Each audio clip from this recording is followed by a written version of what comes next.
Hello, everyone, and welcome back to Wordfence Live. When it comes to security, the goal is to keep all of your data, whether it's passwords, personally identifiable information, or other sensitive data, safe from those who should not have access to it. Ensuring that data is stored and transmitted securely relies on encryption. So today, we're talking about cryptography so that anyone can understand how encryption works.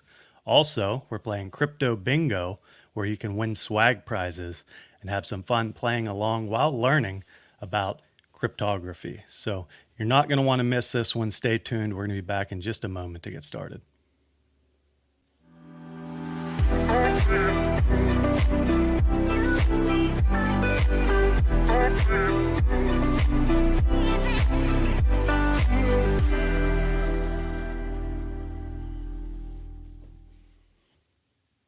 Thank you for joining us here on Wordfence Live. Today is February 9th, 2021. Let us know where you're viewing from. I am here in the Pittsburgh area where it is good and snowy today, a little cold out.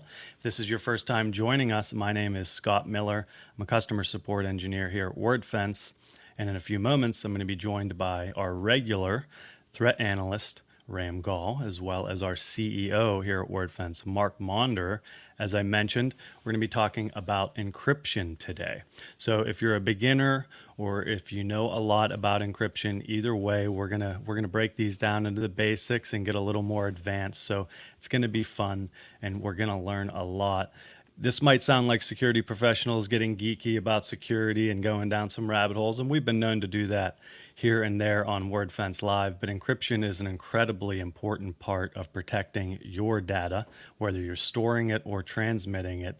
And today we're going to have some fun with a topic that might seem pretty challenging, but you're going to want to stick around and we're going to learn a lot. We're going to demystify encryption, cryptography, private keys, public keys, and all of the buzzwords that you may have heard. So for the very first time, as I mentioned, we're going to be playing a game and having some fun with it here on Wordfence Live. And we're going to be playing Wordfence Crypto Bingo. So you'll be seeing some links to that when we get started. And we're going to do that for the second half of the show. And you're going to have the chance to win some swag for that game. Recently, we announced an expansion to our free site cleaning offerings for K through 12 schools. So head over to the blog for more information there. And we're going to have some links in the chat as well for you to check that out. Let's get started by bringing in our threat analyst, Ram Gall, and CEO, Mark Maunderer. How's it going over there? Hi, Scott. Hey, guys. How you doing? Hey, Ram. Well, we see right there, we got the bingo game ready to all go, set up and ready to rock. We're going to be going over a lot of stuff here, and we're going to be learning the fun way. But before we jump into that, Ram, you found something, or the threat intel team has found something. Was that last week with the Next Gen Gallery plugin? Actually, we published this week, but I discovered it in early December. And what this was a cross-site request forgery vulnerability where, if an attacker could trick a site owner into clicking a link, and they could use that crafted request to upload files, to include those files so that any malicious code in that file got executed, to include malicious scripts. And it was actually just a fairly cool vulnerability because it was the kind of exploit chain you usually only see in capture the flag contests, CTFs. They jumped on it really quick. They fixed it really quick.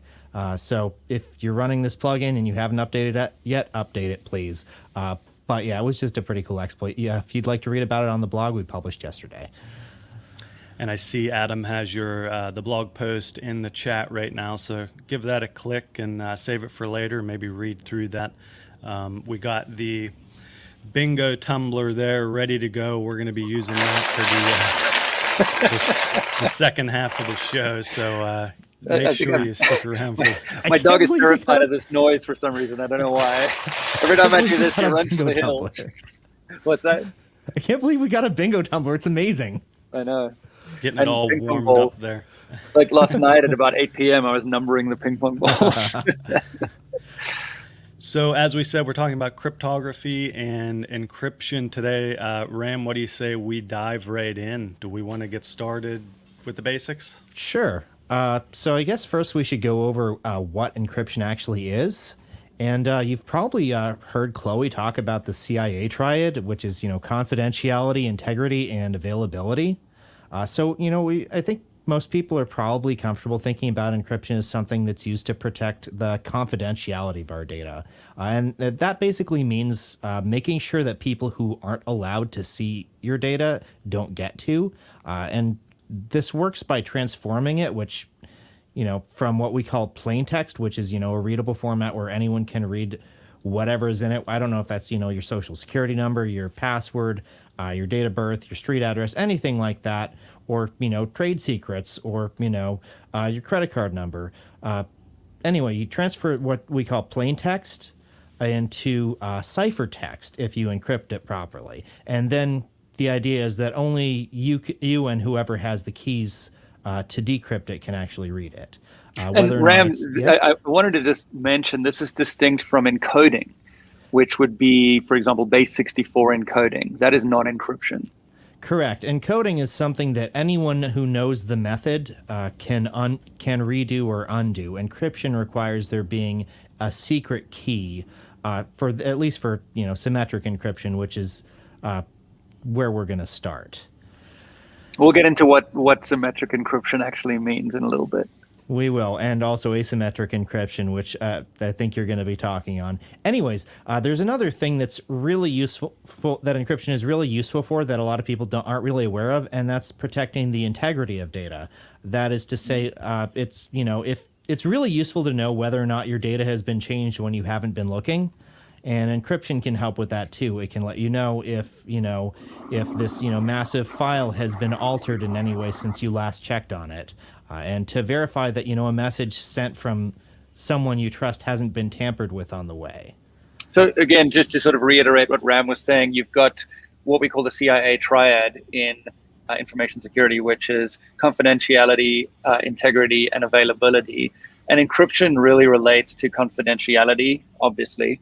And then integrity. In other words, did I receive what the person sent to me, or is it corrupted in transit? It doesn't really relate that much to availability. I know there's some geeks out there that are probably saying, well, I bet you I can find a way that it does relate to availability, and I'll bet you I could too. But mainly it's confidentiality and integrity.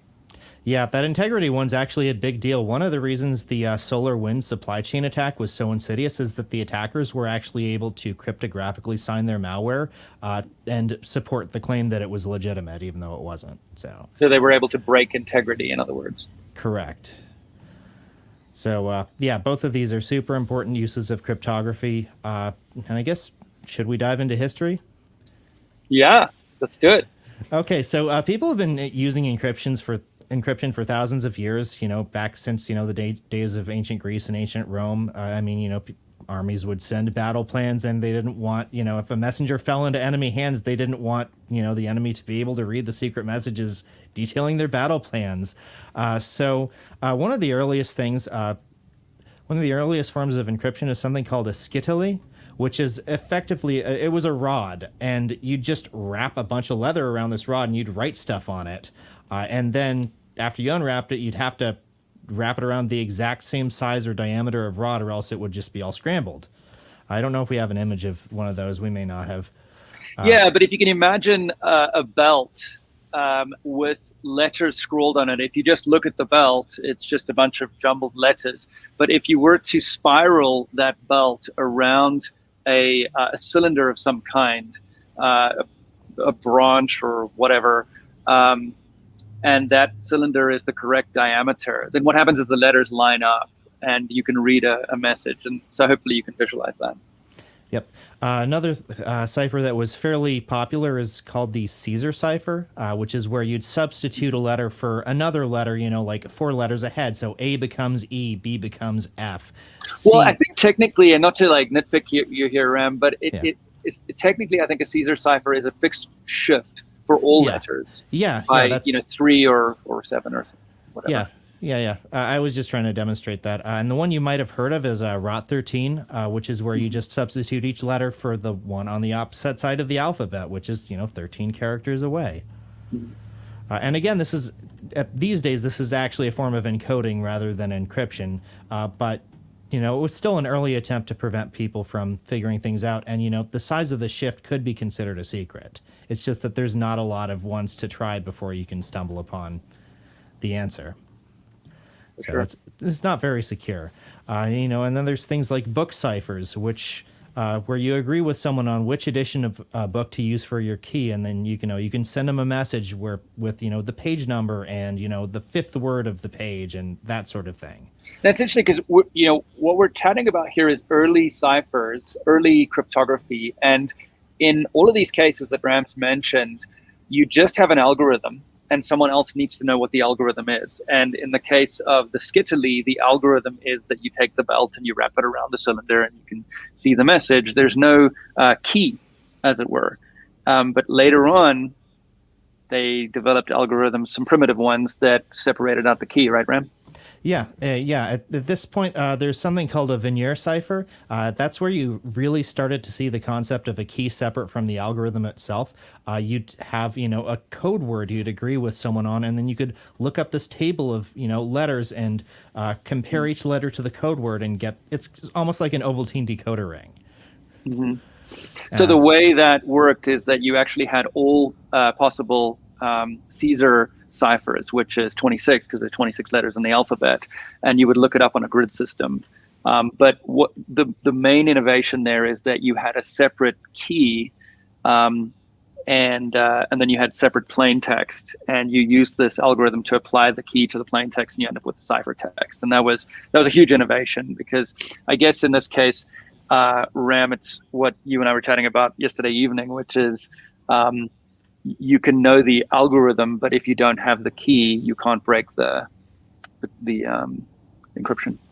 Yeah, that's Kirchhoffs' principle. It's the idea that any good encryption scheme should be everything about it can and should be completely public, except for the secret key used to encrypt or decrypt. Yeah, and folks, I know we're moving quite quickly here.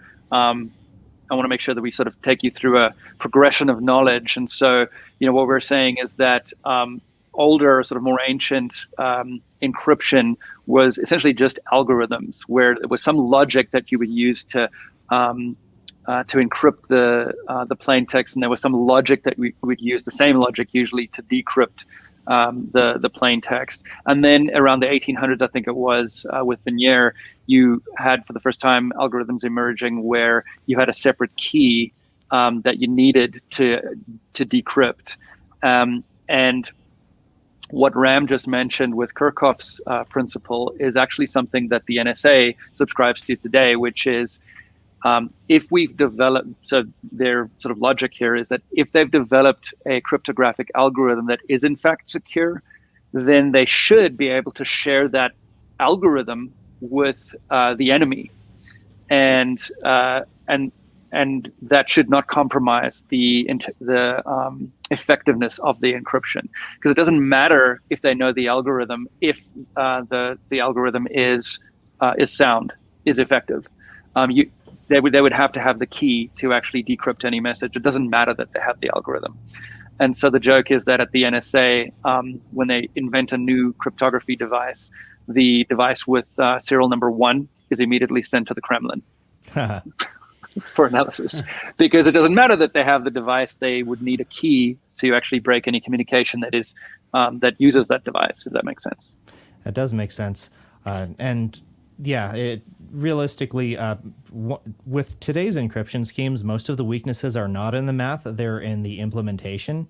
Right. I mean, even if you've heard of the Enigma machine, which was famous for having supposedly being unbreakable, which the Allies did in fact break it, apparently that was largely because of implementation problems. Yeah. Now Bruce Schneier, who's a very famous cryptographer, has some interesting comments about this. Can we roll that tape, Sean?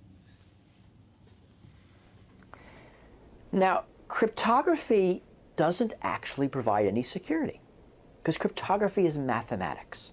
When we say we trust the cryptography, what we're saying is we trust the mathematics.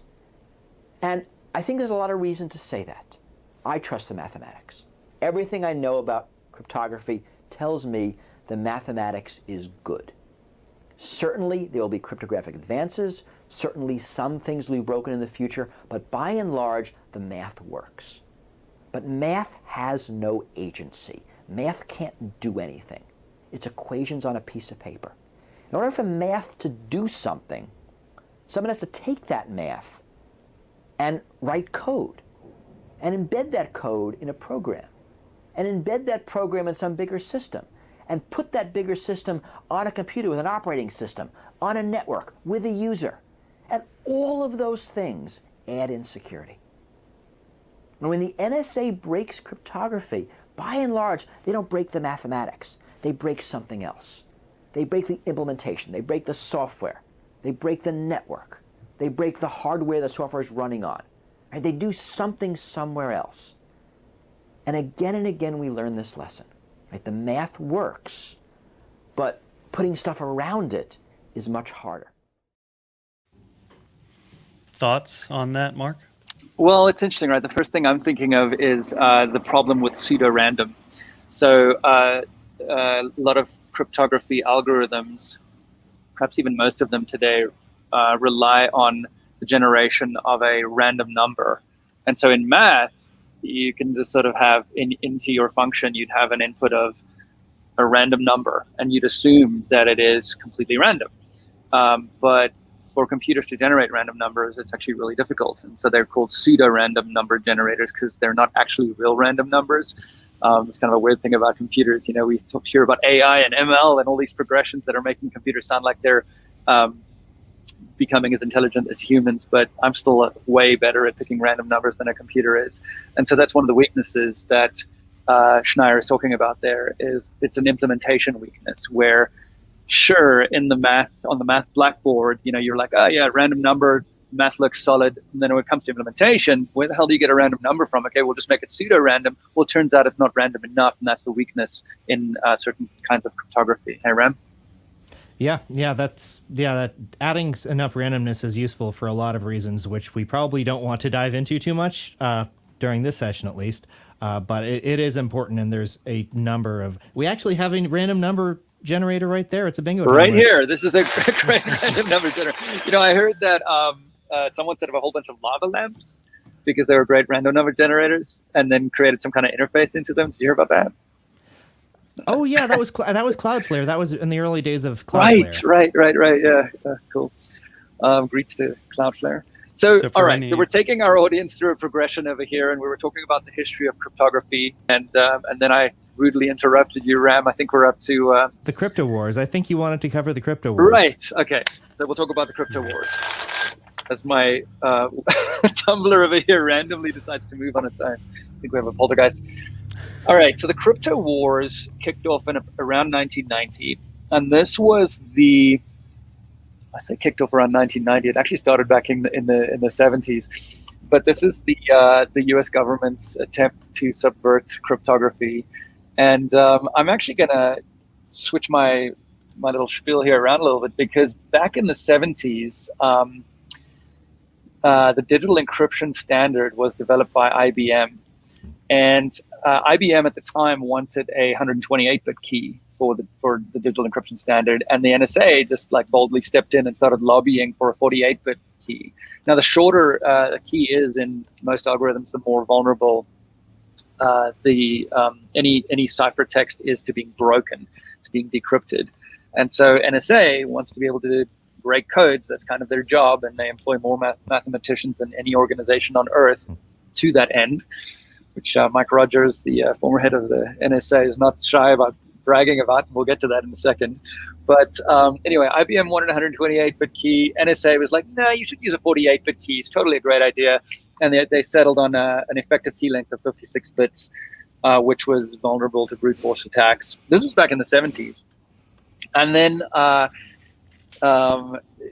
we kind of moved forward to the 1990s, and Phil Zimmerman, who was pretty much a hobbyist at the time, he wrote some software called PGP, and PGP implemented something that's incredibly powerful called asymmetric cryptography or public key cryptography. And what that does is it allows you and me to establish a secure communication channel, even if evil Ram is listening in. Sorry, Ram. Basically what I do is I send you, the audience member, my public key. You then use my public key to encrypt a message that you want to send me. You send me that message, and evil Ram has the message, and he has my public key because he's listening in, but he can't use that public key to decrypt the message. I have a private key that I use to decrypt the message that you sent me that's encrypted with my public key. So the big innovation with asymmetric crypto is that we've split the key into two parts. One that can only be used to encrypt things and is safe for distribution all around the world. And the evil folks and the good folks can have access to that because the only thing it's good for is encrypting something. And you send that message to me and I decrypt it with my secret key or my private key. So Phil Zimmermann created I think it was a free piece of software called PGP around 1991 that anyone could use to encrypt using public key encryption, which is super powerful. And it was 128-bit, which really made NSA mad because now there's a bunch of messages flying around the internet that their signals intelligence folks are picking up and that they can't crack because it's 128-bit encryption. And so they actually went after Phil and they prosecuted him, and they said that the export of strong cryptography in the United States is governed by the ITAR regulations. And you're not allowed to export strong cryptography. You violated the ITAR, and so we're going to prosecute you. So they tried to prosecute him, and I think there was some sort of public backlash, nothing on the scale of cancel culture today, but there was some backlash from folks, and they eventually dropped the charges.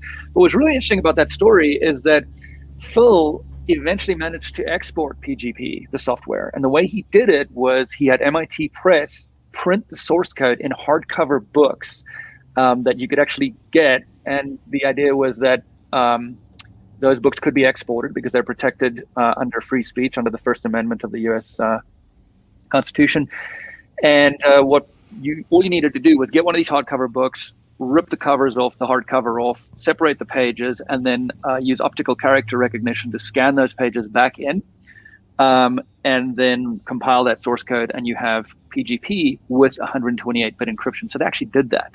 And strong cryptography became available to the entire world on the internet, courtesy of Phil Zimmermann and MIT Press.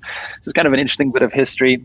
But this attempt to subvert has carried on until today. There's actually another interesting story, and that is this is a bit of interesting history. So Netscape had to have, because of ITAR back in the 90s, they had to have a international version of their browser that only supported 40-bit encryption. And the US version supported 128-bit encryption. And for the same reason, VeriSign could only sell 40-bit certificates to folks that were overseas, and they could sell 128-bit certificates to people who were in the US. And so this little company in South Africa, which is where I'm from, called Thought, which was started by a guy called Mark Shuttleworth, who you might have heard of, they started selling 128-bit certificates. And they cornered 50% of the global market for SSL certificates back in the 90s, this tiny company out of South Africa, because the US ITAR regulations prevented VeriSign from selling strong cryptography to the rest of the world. And so Thought actually dominated half of the world SSL market. And eventually the ITAR regulations were relaxed, and VeriSign bought Thought for just under $600 million US. And Mark Shuttleworth became almost a billionaire, or half a billionaire.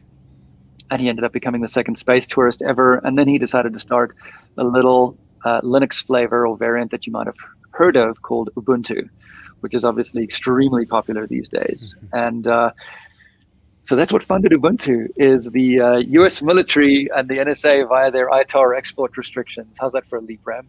That is actually a pretty cool story, which, I hadn't actually heard that story until recently. So, right.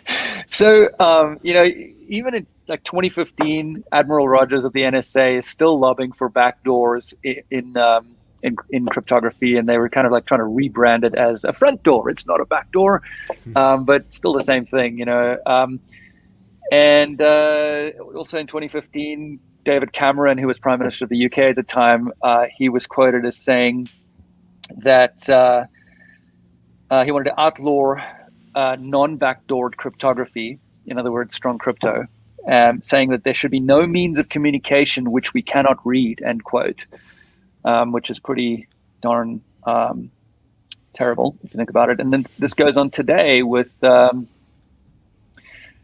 Earn It Act of 2020 provides for a 19-member national commission, which will develop a set of best practice guidelines to which technology providers will have to conform in order to earn immunity to liability for child sexual abuse material on their platforms. Now, traditionally, platforms have had immunity from some random person on the internet posting child pornography onto their platforms under the Communications Decency Act, Section 230.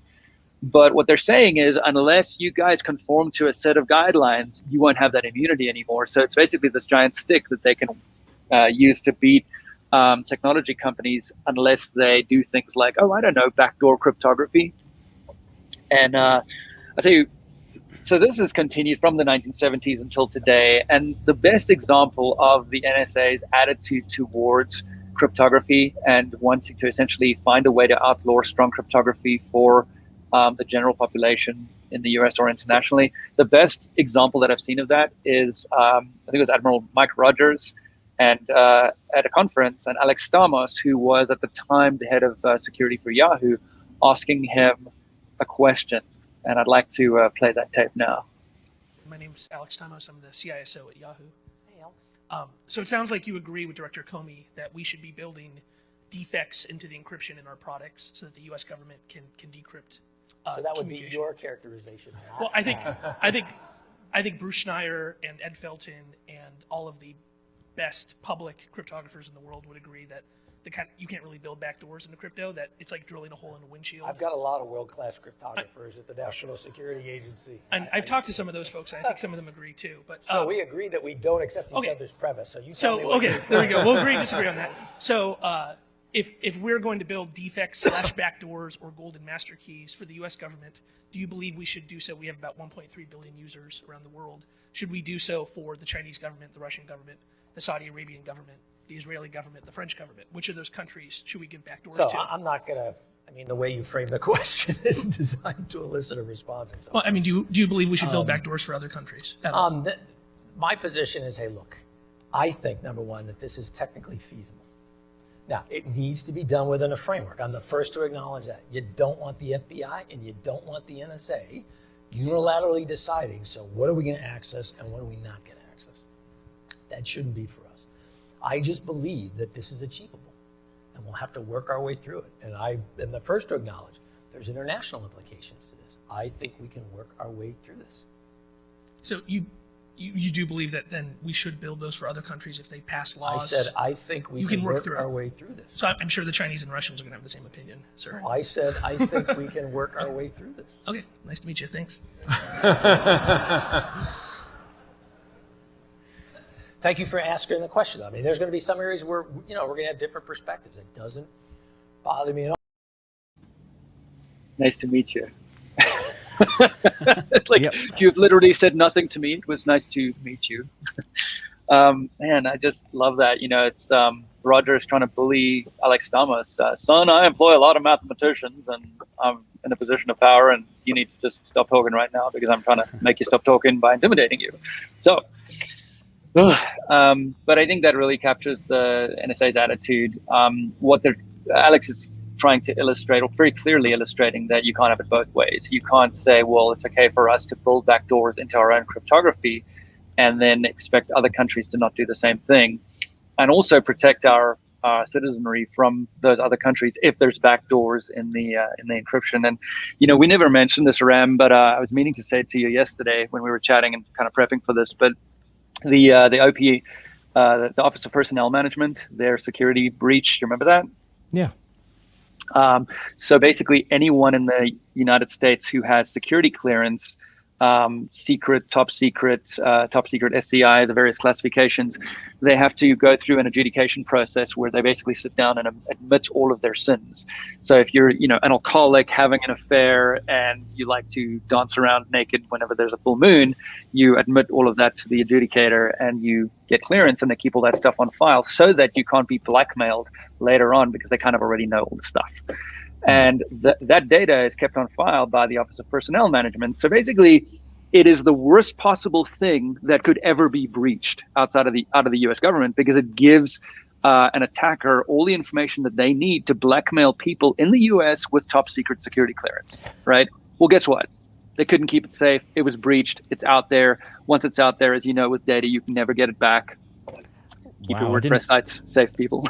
I was not aware of the extent of the impact. Yeah, and so if they can't keep that most precious data secret, this idea of key escrow, for example, where the government has a backdoor key, but don't worry, we'll keep it safe from attackers. Nah, I don't buy it.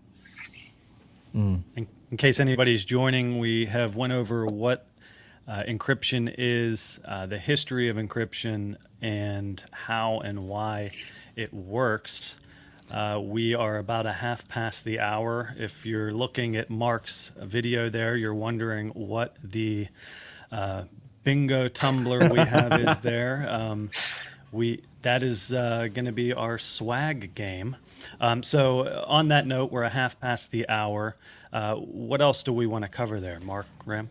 I think we should... Sorry. Yeah, I mean, we are a WordPress security company, Ram. So how about we talk about why encryption matters to WordPress users? That was what I was going to go next. So, I mean, there's the obvious stuff. If you have an e-commerce site, if your site collects any sensitive data at all, TLS certificate's pretty important. But, even if you don't think your site collects sensitive data, what about your password when you log in as an administrator? If you don't have a TLS certificate on that site and you're like sitting in an airport or like, I don't know, if you're sitting in a place that has open Wi-Fi or public Wi-Fi, then, your password can be intercepted as you're signing in if your site doesn't have a TLS certificate. Or, if every time you enter your password, WordPress doesn't actually store your password in plain text. It actually only stores a hash of your password, a salted hash, which Mark will explain what those are later. Throwing you under the bus, Mark, sorry. And that's a way to prevent your site from, that's a way to minimize the impact of a data breach. If, someone steals all the passwords in your database, they can't just run and use those immediately. They have to perform some work in order to actually use those passwords to hack into other sites. So it does give you at least some extra time to change your password when that happens. And then there's the fact that, encryption is important to literally everyone, even if you're not a WordPress user. Everyone uses encryption all the time. Every time you connect to a Wi-Fi network that's not just completely open, symmetric encryption is preventing people that are just sort of sitting around from eavesdropping on the connection. If you've got a car with keyless entry, then your key fob uses symmetric encryption to, try to prevent people from unlocking your car by eavesdropping on the signal. And yes, there are attacks that'll do that. That'll let an attacker, record you unlocking your car and then replay it and use that to unlock your car. But it's still a lot harder than it could be. Every time you make a cell phone call, encryption makes it harder to listen into. And again, this can be cracked or bypassed. But, in part because, it is convenient for that to be possible. It still makes it harder for just your average person on the street to just set up a radio rig and listen in on your calls. The modern world, as we know it, the internet wouldn't really be possible without encryption. We couldn't have e-commerce. We couldn't have two-factor authentication. So, and I think encryption is really important for the evolution of society as well. It creates a sort of safe spaces and private spaces in virtual space online that allow society to interact and have direct communication with each other, kind of outside authoritarian interference, outside, some dictator trying to shape the message or disrupting that communication. Cory Doctorow had some really interesting comments on why encryption is important for society. Can we roll that tape now, Sean? Well, the good news is that crypto works, right? We now have the power for the first time in the history of the universe to take the little computers that are in our pockets that mostly we use to throw birds at pigs, and we can use them to scramble messages so thoroughly that no government will ever be able to scramble them without our permission or cooperation. And that's something new on the earth, and it opens up a communications channel through which we can work together to redress some of this imbalance. It's not a foregone conclusion, right? Crypto may not save us, but crypto may save us. And what it may let us do is finally have the internet where we can conduct the discourse that we can use to solve the real problems, the social injustice of economic inequality, refugee crises, the environmental crisis, all of the other problems that are the actual things that bother us all. Those fights will be won or lost on the internet. Those fights will be won or lost on the internet. And I completely agree with that, because there's a lot of stakeholders out there, incumbents who have power, who want to prevent the status quo from changing because it removes their power or reduces profitability. And so there's those perverse incentives out there, and encryption allows the public in any country or globally to get together and have conversations outside of interference from those incumbents that have power. And that's why I completely agree with him. I think it's incredibly important for society. Anything to expand on there, Ram, from the clip? Just that I pretty much agree with Mark and with Darktoro that encryption is a very important thing to maintain public access to, because, I mean, without it, the future is going to be a very, very weird and very different place. Yeah, and this battle it's been heating up since the 1970s, kind of walked you through the history of the crypto wars since the 70s. If you're only joining us now, you'll be able to watch a replay of this, the same URL that you're at now, so you can kind of go back and catch up. But so we've kind of taken you through that progression, the history of crypto. We've gone into a few cryptography algorithms. We've talked about the crypto wars. So we'll dive back into the sort of more technical aspects. Ram, do you want to have a crack at explaining symmetric encryption? Sure. So let's start with symmetric encryption. This is the kind of encryption that, again, that your key fob uses when you try to unlock your card, that the Wi-Fi uses when you connect via, WPA, via a secure network. And it's basically a system where two people have a shared secret that they can use to encrypt or decrypt ciphertext. And they can basically use the same secret key in order to both encrypt or decrypt stuff. And the cool thing about symmetric encryption is that it's very fast. It's really fast. You can use something called XOR, exclusive OR operations, which are, things. It's used in cryptography to speed things up. It's basically where you can convert any two things to binary and mash them together using this operation, and then it's reversible using the original key. And again, it's not super secure on its own unless the key is this at least as long as the plain text, but it's useful. And you combine that with basically a number of rounds of substitution and shuffling, and inject some random numbers in there, which we call initialization vectors, or IVs. And you do this for enough rounds, and you end up with something that's mathematically almost impossible to crack. We talk about how security by obscurity isn't really worth it, but in a way, symmetric encryption is effectively making security through so much obscurity that it would take the entire age of the universe to actually search the entire space. So the fundamental principle there, Ram, is that you each have the same key that you're using to, you have a shared key that you're using to encrypt and decrypt data, right? Yep. And the problem with that is if Ram and I are having a conversation and we decide, we're going to talk about something controversial now, and you're listening in, the audience member, if I was to send Ram that shared key across this insecure channel, you, the audience member, evil audience member, sorry, would have that key, and you'd be able to decrypt our communications. And so solving that was a huge problem that that cryptographers and mathematicians were struggling with right up until was it the 70s, I think, when asymmetric crypto emerged. Yeah. It's a pretty big problem because, I can't send you the key, and I can't send you something encrypted with the key unless you have it, or else you won't be able to decrypt it. And I think they did solve it in the 70s. Yeah. So RSA was one of the first asymmetric cryptography algorithms, and it was a massive breakthrough because if you can imagine, if you're a military, sorry to kind of bring war into it, but if you're a military and we think about World War II, you've got your submarines out in the middle of nowhere, and oh darn, the submarine skipper left his code book behind. You cannot establish a secure channel of communication with that submarine unless you solve this problem of establishing that channel with someone evil listening in. And that's what they solved. And so the way they did it is they took that symmetric key, that shared key that two parties have, and they split it into two parts. And one part is private and the other part is public. And what you do with the public key is you can use that to encrypt data. And what you do with the private key is you can use that to decrypt data. And so if you and I, audience member, you and I want to have establish a secure channel of communication, and RAM is listening in the whole time, then what I do is I send you my public key, and the only thing it's good for is for you to encrypt data and send that to me, which I then decrypt with my private key, which is safe on my computer at home behind locked doors. And you do the same thing to me. You send me your public key, and I can encrypt data and send it to you, and you can then decrypt it on your side with your private key.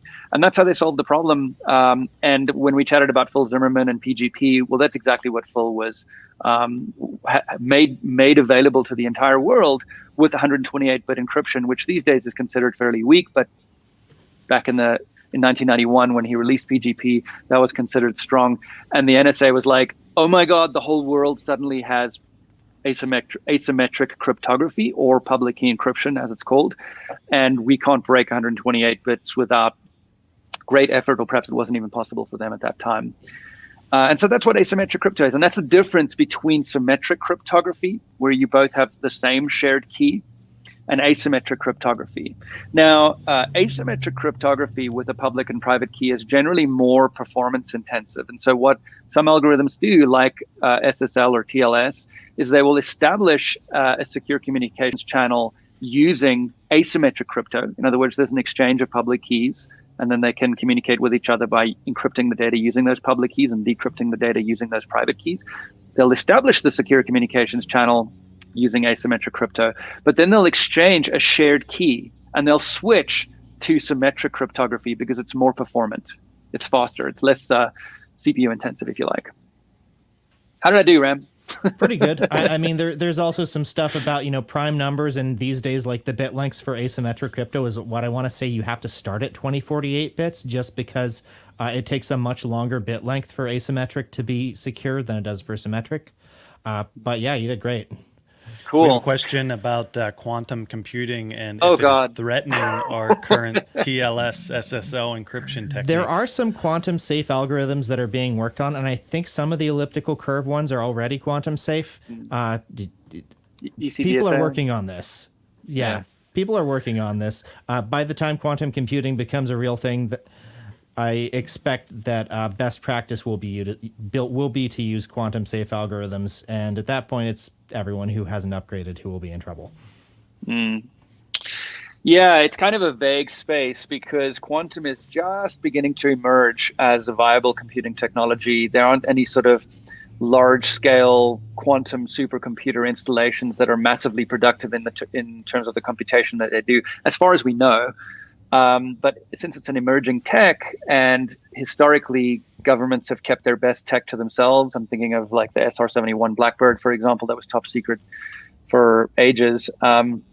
We don't know. We don't know if NSA has a quantum computer that is capable of breaking certain cryptography that the general public can't break. And one of the governments in the world that has the most powerful or best supercomputers is China. And so we don't know if they have developed quantum capability that can break some of the modern algorithms. But as Ram said, the mathematicians are hard at work, and some quantum-proof algorithms have emerged, and the work in that space continues to happen. I'm going to dive into hashing, if that's okay, Ram. Please do. We got to get the bingo on, after all. All right, we got to get the bingo on. So hashing is, you can think of hashing like this. By the way, I've got this giant HVAC over here that keeps kicking on. Can you guys hear me okay? Ram? Yeah, I can hear you. All right. So hashing, you can think of like this. Hashing a hashing algorithm is kind of like a machine. We'll use this tumbler, this bingo tumbler, as a hashing algorithm. And so what you do is you can take any amount of data, any finite amount of data, and feed it into the machine. And what comes out the other side is a fixed length number. And that fixed length number is quite long, and it uniquely identifies this either small or large amount of data that you fed into the machine. And that's super useful because what you can do is just store that number. And if someone else feeds data into the machine, it spits out another number. And if the two numbers match, well, it was the same data that was fed in. And so it's a way for you to verify the integrity of data. And hashing algorithms are useful in a bunch of other areas as well. Like, for example, I'm going to say it, blockchain, which is kind of built around hashing. But that's all a hashing algorithm is. And the trick with hashing algorithms is to prevent collisions. In other words, you never want a situation where you feed two different pieces of data into the machine and that you have the same number. That's a collision, and that is really, really bad. And so generally, hashing algorithms are built to avoid that. And the numbers that they spit out are not short. You know, it's not 6 decimal digits. It's a heck of a lot longer. And so one of the most popular hashing algorithms in the world is MD5, which is now considered to be fairly old and somewhat obsolete. But I'm going to give you an example of how hashing is used in the security space. So with WordPress, WordPress has switched to bcrypt now, hasn't it, Ram? It has. It has definitely switched to bcrypt. Okay, but for the sake of this conversation, I'm going to use the older way that WordPress used to do things, and it still relates to the newer way, but we'll use... So the way WordPress used to authenticate users is you create an account on WordPress, and it asks you to choose a password. You enter your password, usually twice, and it takes a hashing algorithm and applies that algorithm to the password. And in the case of the original implementation, WordPress would take MD5, and it would run your password through the MD5 machine and would spit out a fixed length number. In the case of MD5, I think it's 128 bits. Yeah, which is 32 characters. Okay. 32 hex characters? Yeah, 32 hex characters. All right. Yeah. All right, so you'd run your password through MD5, and it would spit out a fixed length number of 128 bits. And it would store that number in the MySQL database that WordPress uses. The next time you come and sign in, what happens is, and I'm simplifying this, and I know some of the developers out there are like, it's 8,000 rounds of MD5 and there's a salt. Yeah, I know. But we're simplifying it. All right. So you've registered, it's taken your password, run it through the MD5 machine. You've got your 128-bit hash of your password stored in the database. You arrive at WordPress. You want to sign in. And what you do is you re-enter your password, and it then takes that password and runs it through the same algorithm to get a hash, and it compares the hash with the one in the database. And if the two match, it lets you in. All right. That's a little bit more complicated than that, and I'm not going to go into it right now, but the complication is that it's actually 8,000 rounds of MD5 to try to make it a bit more computationally intensive. And there's also something called a salt, which defeats rainbow tables attacks. Not going to go into that right now because we're a little short on time. But that's the basic way that hashing is used for password-based authentication. And that applies not just to WordPress, but to versions of Unix and a lot of other areas. What has changed is the hashing algorithm that's used. MD5 is considered to be a very weak algorithm because it's incredibly fast using a GPU to generate MD5 hashes. So what you do is you break into a WordPress site, you steal their user accounts database, which is in WP_users in that table. It has hashes of everyone's passwords. And what you want to do is figure out what their passwords are so that you can go and check if they use the same password for Gmail, which is why you never want to reuse passwords, folks.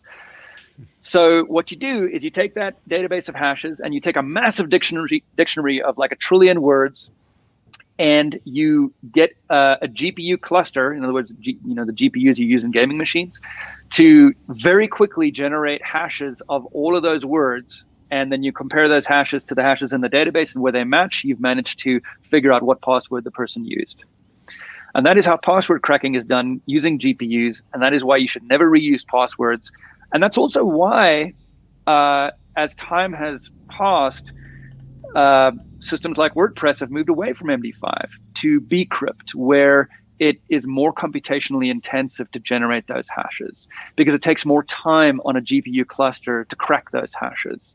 And so that's why if you're developing an authentication system, don't use MD5. Go out, do your homework, figure out what the current best hashing algorithm is, and also get an understanding of what salts are and why you need them. And that is hashing in a nutshell.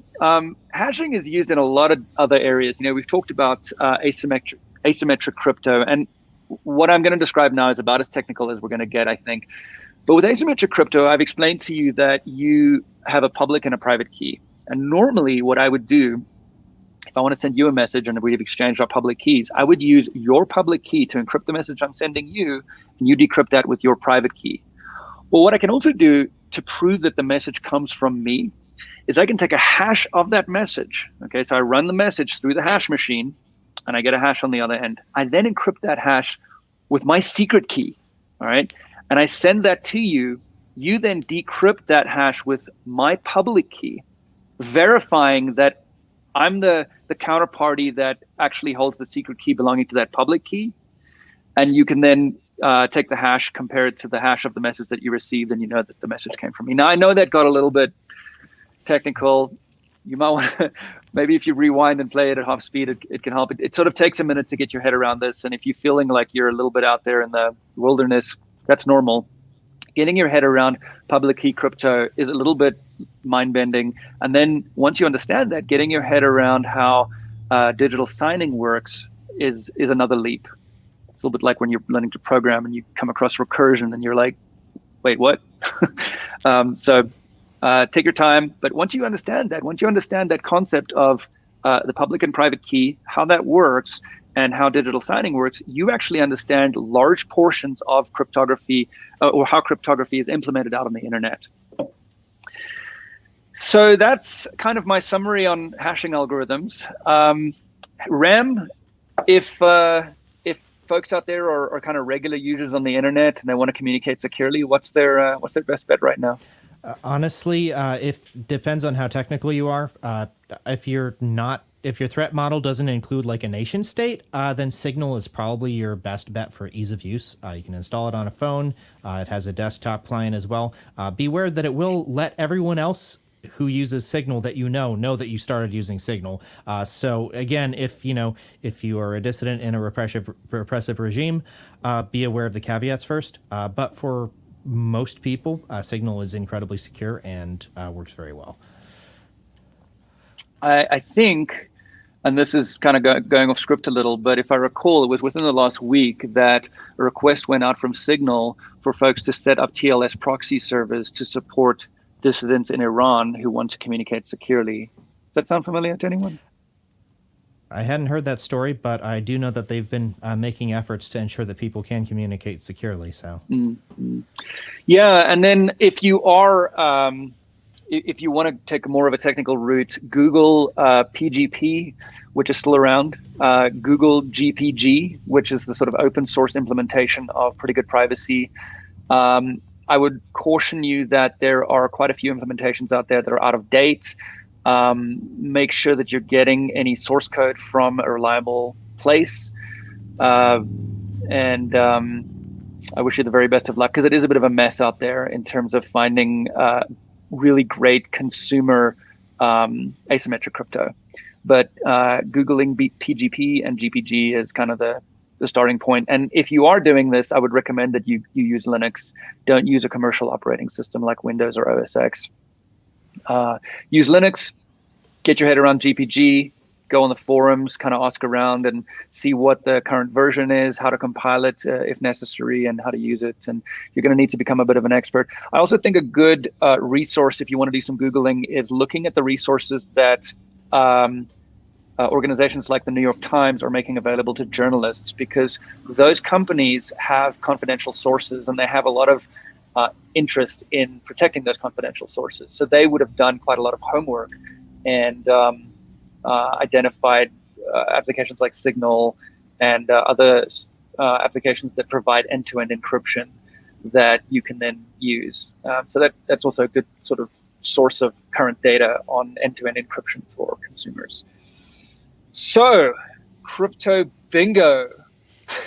As Clinton and a few others said there, that was indeed an excellent summary of hashing, Mark. So thank you for that. That'll be something to, if you missed anything there, if you joined in late, you might want to jump on the YouTube channel and go through that, as well as back a little further. We had an excellent history on encryption as well. So we are now into the bingo version or portion of the show here. We got a few minutes left. So what we're going to do is we're going to get some links into the chat here. That'll be Adam and Tim getting some links. So you will see a link inside of our form to generate a new bingo card. And what you're going to see there is a list of buzzwords that we have on our side. We are going to use the tumbler that you see on Mark's camera there to get out a random number. That's our random number generator for the day. And we're going to match that up with a word. We'll let you know what it is. And whenever you get bingo, either up, down, across, or diagonally, 5 in a row, there's a free one in the middle. You can say bingo in the chat, and then you're going to want to copy your URL of your bingo card, and you're going to paste that into the Google form there if you get bingo. And we will confirm that on our side, and we'll have your contact information, and we will get over to you.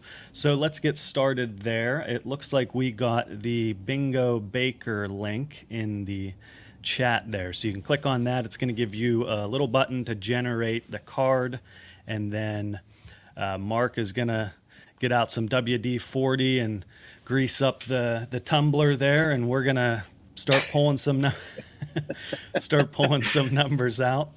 I need a minute. I need to change it to my game show mankini. So if you could just we'll put a countdown, and bad joke. Not gonna happen. All right. And we should probably check in with our producer because I think we're a little bit behind schedule here. Are we cool to go over an hour, Scott? Looks like we're good to go. Hopefully everybody has their card generated. She says go for it. Awesome. Yep. And get your card generated, and we're gonna start pulling some numbers and letting you know the words as we go here. And be sure to let us know bingo in chat and get the URL pasted into the form when you get bingo. All right. Kathy says we've got 46 players. Yeah. Wow. That's awesome. All right. So am I good to go? Can I pull the number out of this thing? Yeah, go for it. And Ram, you're going to give us a little information as we go on these keywords here? Yep. Okay, here we go. The first number. I just love the sound of this thing. Okay. Not pseudo-random, actual random. And here we go. The first number is, I don't know if you can see that, but it says 23.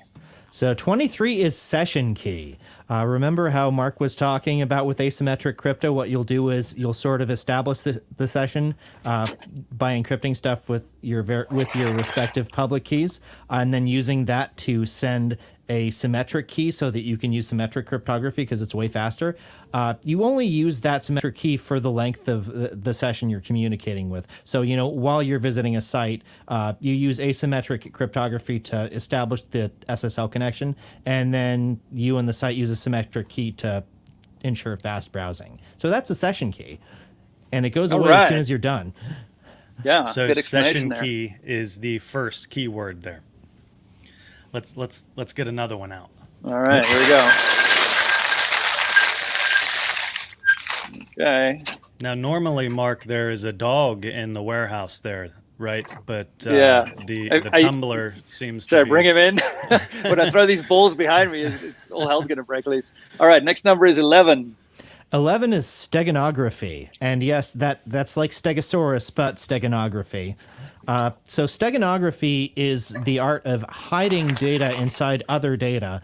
A lot of what you'll see is, you'll have secret messages encoded into like image files or into the waveforms of sound, but it's not really encryption. Though you can use steganography to hide encrypted data inside regular data as well, in which case it is really very difficult to detect. You can remember it by thinking of a stegosaurus. It would be really hard to hide a stegosaurus. It would be hard to.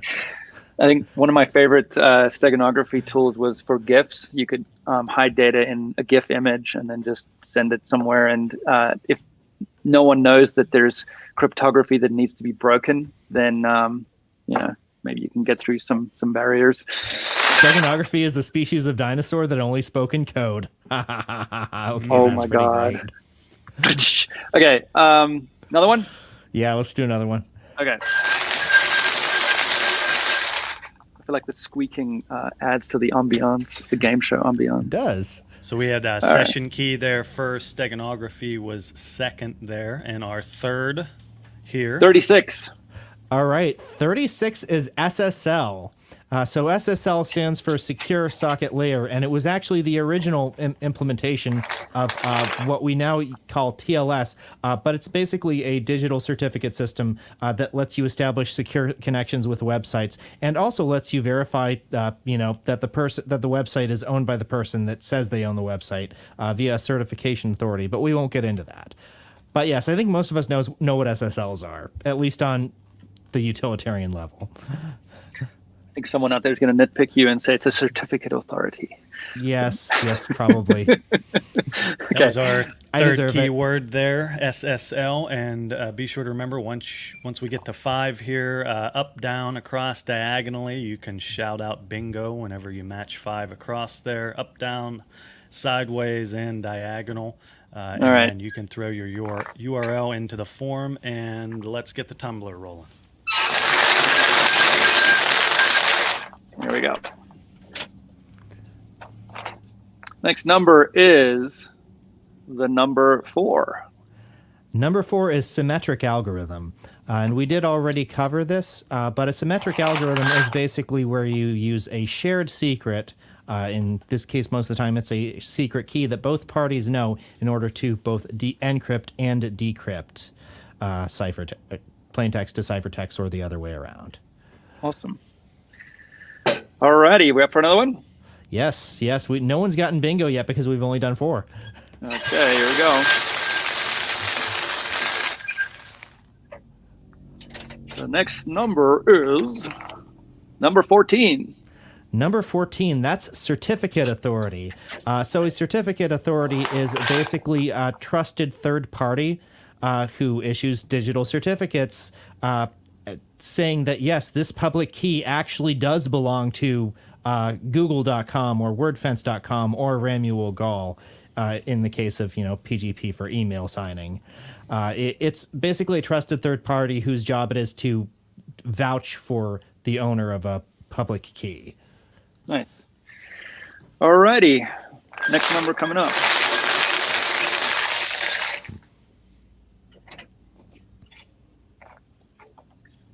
Number 1. Number 1 is a hash. And a hash is, as Mark explained, the sort of fixed length, always going to be the same size, should be unique chunk of data that happens after you throw any other data into the hashing machine. Exactly. We All are right, on next one. Just a very slight delay here, but I do not see any bingos yet. Let us know when you get the 5 in a row, up, down, across, diagonally. All right, here we go.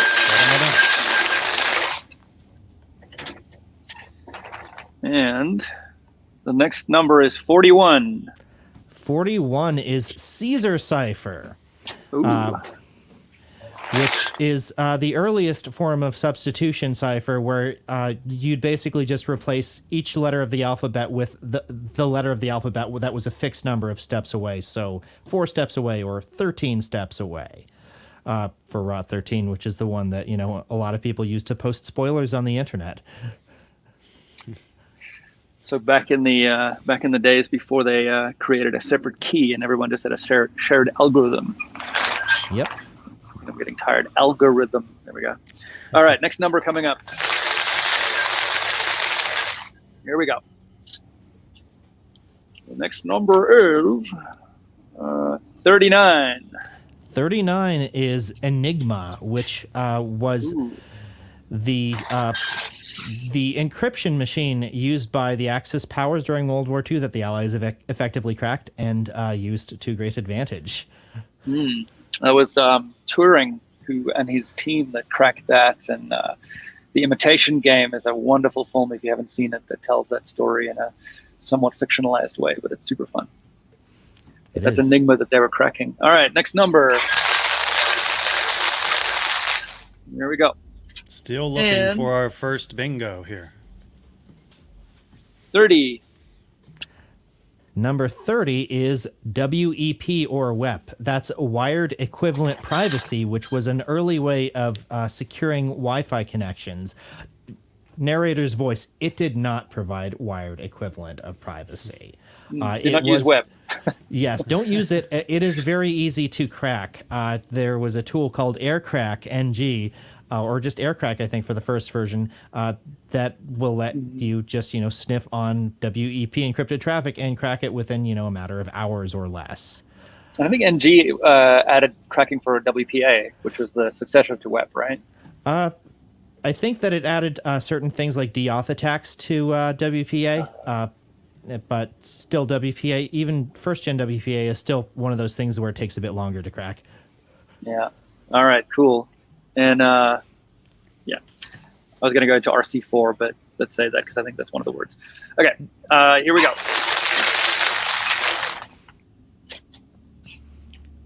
Next number is number 6.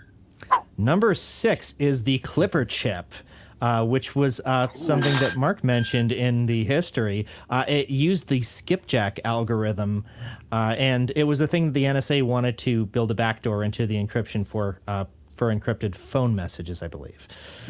NSA was like, everyone should have encryption. Here's an awesome encryption chip that you should put in all your phone devices, and it rules because we have a backdoor. And everyone was like, nah, thanks. By 1996, the project was ditched. So, yep. All right, next number. There we go. The next number is number 2. Number 2 is public key. So this is the half of an asymmetric key that everyone should know, that the world should know, because for one thing, people can use it to send you encrypted messages that can only be decrypted by your private key. And also, you can use your private key to sign messages, and then only your public key can be used to verify that they came from you. Very nice summary. All right. Next number coming up. Still no bingos? Oh my god. All right. Number 7. Looks like Number 7 is SHA-2, which is Secure Hashing Algorithm 2. Mark discussed MD5 and why it wasn't terribly secure, and the fact that you can build rainbow tables pretty quickly is part of it. The other part of it is that it had a lot of collisions. You can pretty easily take 2 pieces of data and manipulate one of them to have the same hash as the other one, and that's bad, because then you can just pretend to be a different piece of data, like you can just enter in something that is hashed to be the same as your password without knowing your password. So SHA-2 was an effort to address that problem, and a problem with the earlier version, which was SHA-1, which had similar problems, though not as bad as MD5. But yes, it's a hashing algorithm.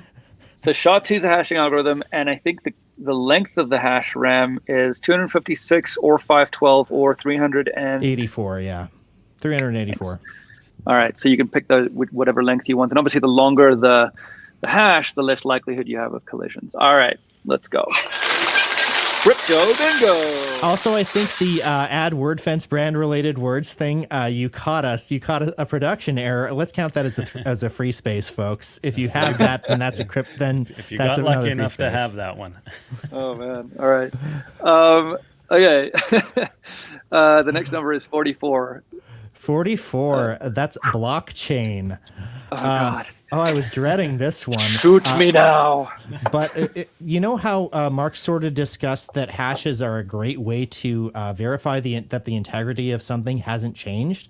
Well, the cool thing is you can just take the hash of the entire blockchain and put it into the next block of the chain.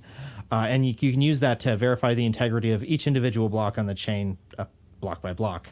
It acts as a ledger where nothing can be changed, because otherwise the hash changes would ripple through the entire chain. I'm going to try to phrase this concisely. It's a public ledger of things that have happened where the integrity of the ledger is maintained through a chain of hashes. How's that? That's better than my version, yes. Oh, I don't know. Yours was pretty good. All right, let's do it. Next number. Crypto bingo. Crypto bingo! This is why I don't watch videos of myself after the fact. Me neither. Okay, next number is 33. 33 is frequency analysis. So this is actually one of the weaknesses of veneer ciphers. It's one of the weaknesses of just using plain XOR with a short key. It turns out that in just about every language, some letters happen way more often than others. Like the letter E is really common. The letter C is really common. So you can sort of analyze how often different things pop up, and you can say, oh, hey, that J comes up a lot. That, that's probably substituted for the letter E in this cipher. And, All right. You can dig into it a lot more for other things, but it's basically a way of cracking any sort of weak algorithm or weak key. Looks like we do have a bingo, so be sure Whoa! to copy your good job there. Copy your URL and paste that into the form, and you can submit that with your contact information there. So good job there. I believe that's the only one I've seen. This person's parents called them Total, last name Production. But I'm sorry. It may be. Congratulations, Good job Total on Production. The bingo All right. there. Should we keep going? Yes, let's keep roll going. it. We want to have 5 bingos at least. All right, there we go. First 5 bingos, I want to say. Next ball coming up. And 35. 35 is TLS. That's transaction or transport layer security. Is it transport layer security or transaction layer security? Anyway, it's the successor to SSL, secure socket layer. So when we talk about SSL certificates, we're actually talking TLS certificates. It's a more secure algorithm that does not have as many weaknesses, especially if you're using the latest versions, which you really should be because TLS 1.0 has some fairly nasty vulnerabilities. All right, and TLS uses a combination of symmetric and asymmetric cryptography. You can impress your friends at the bar with that factoid. Not that anyone goes to bars anymore. Sad face. Next number. 40. Someday, right? Number Virtual 40. bars. Rot 13. Rot 13 is, again, we've talked about this before. It is a very simple substitution cipher. People use it to post spoilers on the internet. It is, yet another Caesar cipher. It's every letter is offset from the, key letter by 13 letters. So don't use it to write anything secure because everyone can read it. We got a crypto bingo from Ellen Dash. Ooh. Good job there. Maybe the second one, Congrats, Ellen. unless somebody has not reported yet. So we got a couple there. Oh, Good wow. job I'm being on the called bingo. out for the transport layer. I knew you were. thing. I knew Oh, someone was going to man. go. I was like, I'm just not going to say anything. Yes. It's okay, All right. Ram. You're It dealing goes with a lot all of my words credibility right now. forever. That's it, Ram. You're canceled. All right, moving on. Okay, we'll keep going over here. That Squeaky Super got a bingo as well, so good job there. Nice. 3 bingos. All right, next number is 17. 17 is encryption, which is the process of turning plain text into ciphertext so that only authorized parties can read it. There you go. And the subject of today's live. Yeah. All right, Yes. next number.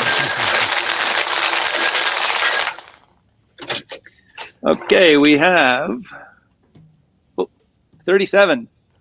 37, MD5, the Message Digest 5, the not-so-secure hashing algorithm that Mark mentioned earlier that WordPress used to use to secure your password. Bingo for WordPress. Tony D. Yeah. All right. So yeah, WordPress used to use 8,000 rounds of MD5, which was still pretty easy to crack. And I think they've switched to bcrypt now. They have. Yeah. If you're Yeah, just if you stick an getting MD5 on- hash password in the password field, the first time you log in, it'll switch it over to the bcrypt version. So Cool. So you're saying if your WordPress site is still using MD5, still has an MD5 hash in the database of someone's password, the first time they log in on that new version of WordPress, it'll convert that password into bcrypt and replace the MD5 version with the bcrypt hash in the database, right? correct. All right. Next number coming out. Decrypt being more computationally intensive. All right. Next number is 27. 27, block cipher.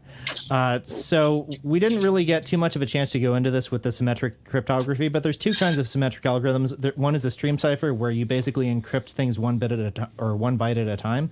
And then there's block ciphers, where you encrypt blocks of plain text into ciphertext. Blocks of fixed length, the larger the block size, the more secure it is, incidentally. It's like chunks. Exactly. So block cipher is just a symmetric algorithm that encrypts blocks instead of 1 byte at a time. Okay, next number coming up. There we go. Looks like we have 4 confirmed, if I'm seeing that correctly at the moment. Number 3.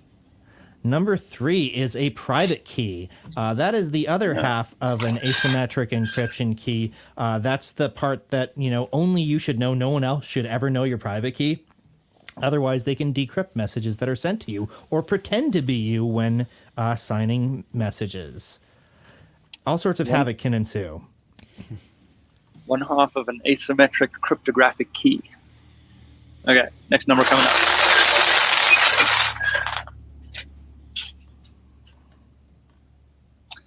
Number 21. 21 is TOTP, which is time-based one-time password. And that's basically, it's something we use in two-factor authentication, where you use a shared secret, and both the person who is using the two-factor authentication app and the server itself share the same secret, and then they can combine that with the current time and come out with a single-use password that changes every X number of seconds, say 30 seconds. And effectively, it's a sort of, how do I put it, almost asynchronous symmetric cryptography form, would you say? Oh my goodness. My caffeine drip is running low, Ram. Yeah. So I'm not going to take that one.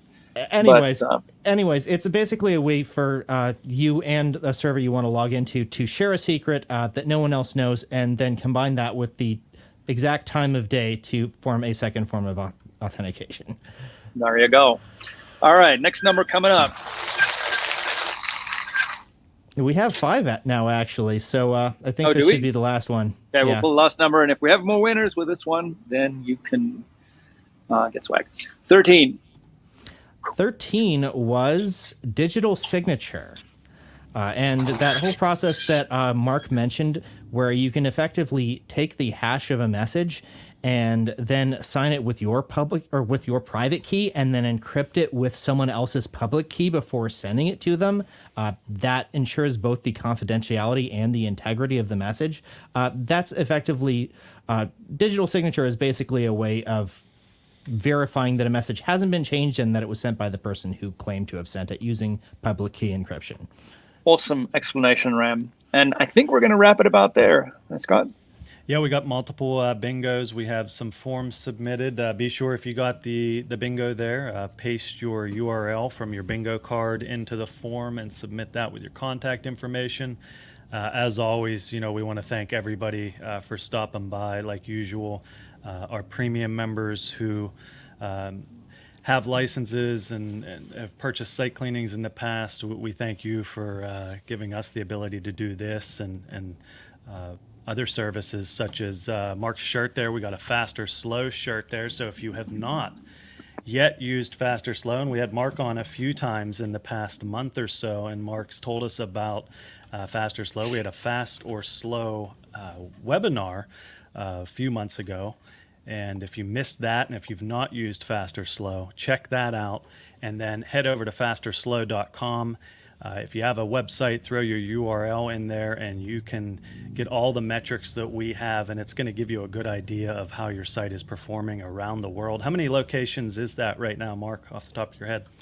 Ooh, 18, off the top of my head. I might be wrong. It might be 19, it might be 17, but it's roughly 18 cities around the world that will simulate browser performance using actual headless browsers. So Super cool. Kristen, Super fast. Kristen says that she loves fast or slow. We also love fast or slow. If you're not subscribed, get your site on. You can set up a subscription on Fast or Slow to get reports regularly for your site to make sure that everything is looking consistent. Thanks for being a user, Kristen.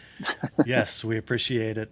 The next thing, Wordfence Central. If you're not using Wordfence Central right now and you have multiple sites, you're definitely missing out there. It makes it really easy to keep an eye on the security of all of your Wordfence protected sites, whether they're free, whether they're premium sites. It's a free service to use.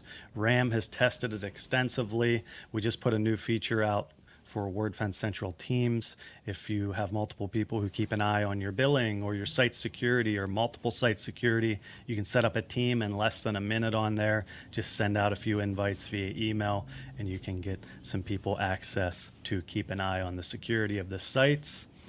Last but not least, the Wordfence mailing list. Ram, you had a post go out yesterday on the next gen case, I believe, that we spoke about earlier. So if you were on the mailing list there, you saw that first, and that is always a good thing to be subscribed to. You're going to be the first to see these new issues coming out, and it gives you a head start keeping your site protected. Mark, it's always a pleasure having you on, and this Likewise, sir. This has been the funnest one for a while. I think we're going to have to, I don't know, we might have to keep the tumbler around, right? We don't want to stash that in the back of the warehouse, I don't think. I actually have I got 2 tumblers because I wasn't sure which one was going to arrive in time, and the other one's like massive. So maybe we'll bring the massive tumbler on next time. You got another one? Yeah, my backup tumbler. It actually arrived this morning, but it was so big. I was like, I'm just going to use the little guy because this is a big one. So we have tumblers. Oh, man. Need a wider angle for that one. Again, we appreciate everybody stopping around and staying the entire show and participating in our crypto bingo. Remember, when you get your swag, feel free to take some pictures and send them over. We always appreciate seeing them and getting them on the screen for everybody else to see. We'll be back next Tuesday. If you hit the like button under the video, we appreciate it. If you enjoyed this content, you can then hit the subscribe button and the bell if you'd like to be notified whenever we go live or if we post a new video. We post some videos here and there. You're not going to get overblown with notifications, but you can check out some of our walkthroughs here on YouTube. We always have something up to walk you through our features. And you're going to be reminded next Tuesday when we go live, when I'm sure we're going to have something fun planned, right, Ram? Yep. We will have something fun planned. That TLS thing is going to stick with me forever now. You did great, Ram. You did great. Oh, shoot. Well, until next time, Mark, Ram, any last words here? Thanks for coming, everyone. Have a wonderful rest of your day. Thanks, everybody. We'll see you next week. Bye. Bye.